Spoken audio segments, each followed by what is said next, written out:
Well, good afternoon, everybody, and welcome to the first Encore Live webisode. I'm your host, Robin Bell, and we are really excited to be here today. So, what is Encore Live?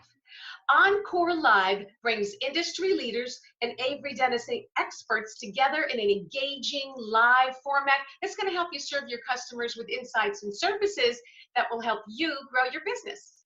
In this first Encore Live webisode, electric vehicles are making headlines with large automakers like GM and Ford, and they're setting aggressive timelines around electric vehicle manufacturing and adoption. These headlines are impacting the pressure-sensitive adhesive industry, and here's some exciting news. Avery Dennison has just announced the launch of their electric vehicle battery tape portfolio. Joining us today to give us an in-depth look at the manufacturing of electric vehicles and to share some insights into the new Avery Dennison Eevee battery portfolio is Mike VanHaerents, Automotive Business Development Manager of Avery Dennison. Mike, welcome to Encore Live. Glad you could be here with us today. Thanks, Robin. It's good to speak with you again. Yeah, you as well. Electric vehicles. They're all over the news. Everybody wants information on EVs. What information should customers be paying attention to so that they can prepare for these new innovations impacting their businesses? Well, this is an exciting space for Avery Dennison.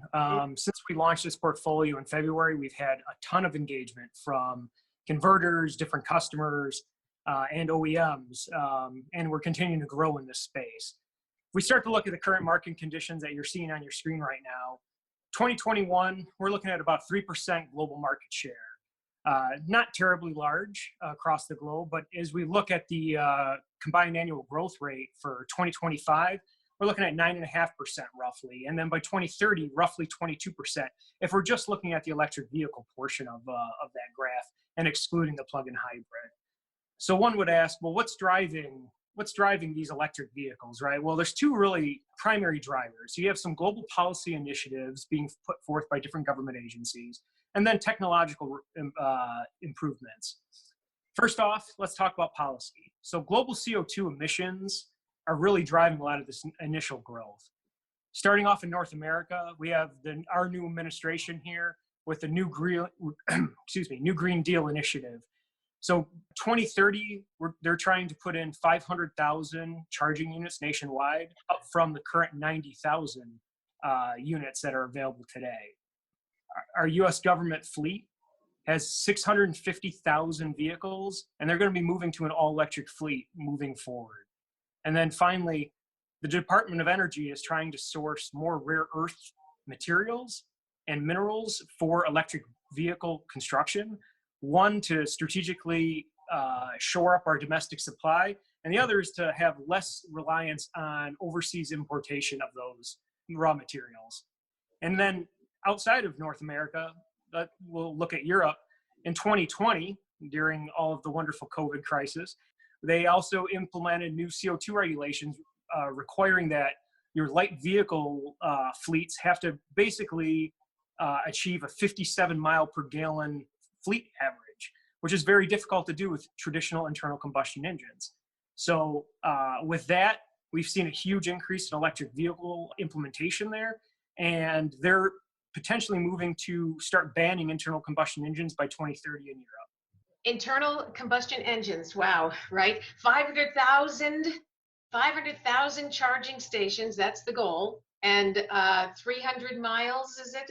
Hopefully 300 miles between charges. That would be impressive, wouldn't it? Yeah, I mean, as I mentioned, the second driver of all this, Robin, is that you have technology. The 2022 vehicles and beyond are hopefully going to be achieving a 300 mile per charge distance. And then you also have this cost parity, which some people, including myself, didn't really understand when this initial number was put out. But $100 per kilowatt hour is the cost parity that the Department of Energy and many industry experts believe that achieves the same price of an electric vehicle versus an internal combustion engine. So if we look at the map we have up here on the screen, we're already starting to see some of these policy initiatives that I've previously spoken about. We have California banning internal combustion engines by 2035 for new vehicle sales. Washington State doing the same by 2030, and British Columbia, Canada, by 2040. In addition, I've also recently heard that Massachusetts may be proposing a ban, although not passed yet, by 2030 also.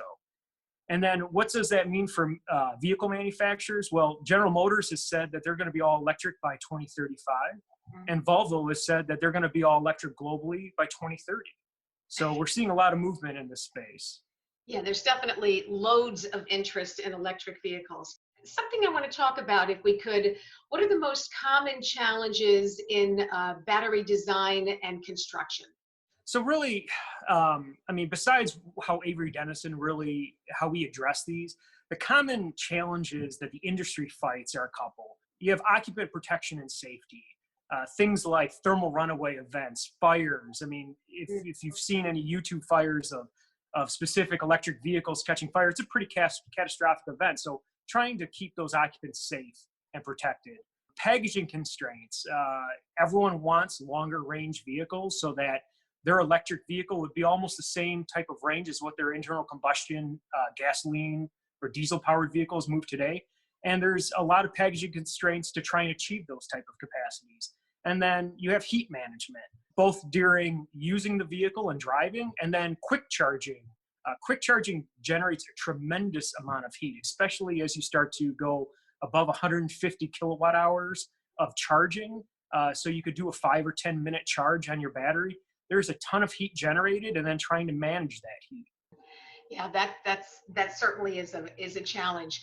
So talking about electric vehicle batteries, why is this an opportunity for pressure sensitive tapes? Well, I mean, first off, pressure sensitive tapes are amazing materials, but I may have a biased opinion on that. Maybe a little. So this opportunity, or this portfolio offers a lot of opportunities to our customers in addition to our regular portfolio of products, right? So inside of this space, we have laminates of various materials, functional materials, requiring pressure sensitive adhesives in their construction. And the primary driver there being that they offer immediate tack and adhesion, something that a lot of other adhesives don't have to offer. And what are these functional materials that are typically being bonded? Well, we have cell compression pads that go between prismatic and pouch cells to allow expansion, contraction during charging and discharging. We have thermal runaway materials that, like I had mentioned before, are protecting us, the occupants of that vehicle, from catastrophic fire or thermal events. We have things such as thermal gap pads, not to be confused with what I just mentioned, that are helping pull the heat out of those battery cells and into chiller plates or other cooling medium. And then we also have a lot of these materials are just very difficult to bond to. They're fibrous, ceramics, micas, or low surface energy materials like silicon foams, all of which are just very difficult to bond. So with that, PSAs offer tapes for those protection and safety while still bonding these functional materials, primarily in two areas: the dielectric protection tapes that stop electrical arcing, and then protecting these flame materials like I had mentioned before. So that's how I would answer that question. Good answer. Very good answer, Mike. All right, here's something I want to finish up with. The electric vehicle battery portfolio. Very exciting, right? Specifically, I want to know, how does this portfolio address the challenges in this market and the opportunities for our viewers to enter into or to grow within this segment?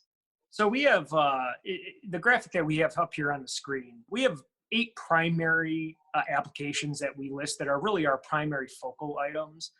Within those, there's a couple underlying themes that are very resident. The dielectric performance, trying to stop electrical conductivity between materials, the thermal and flame management, and then just protection of these materials. So those are kind of the overarching themes of a lot of the products that we sell into this space. Of these constructions, we have single coated and double coated and transfer tape materials, much like a lot of our other portfolio of adhesive products.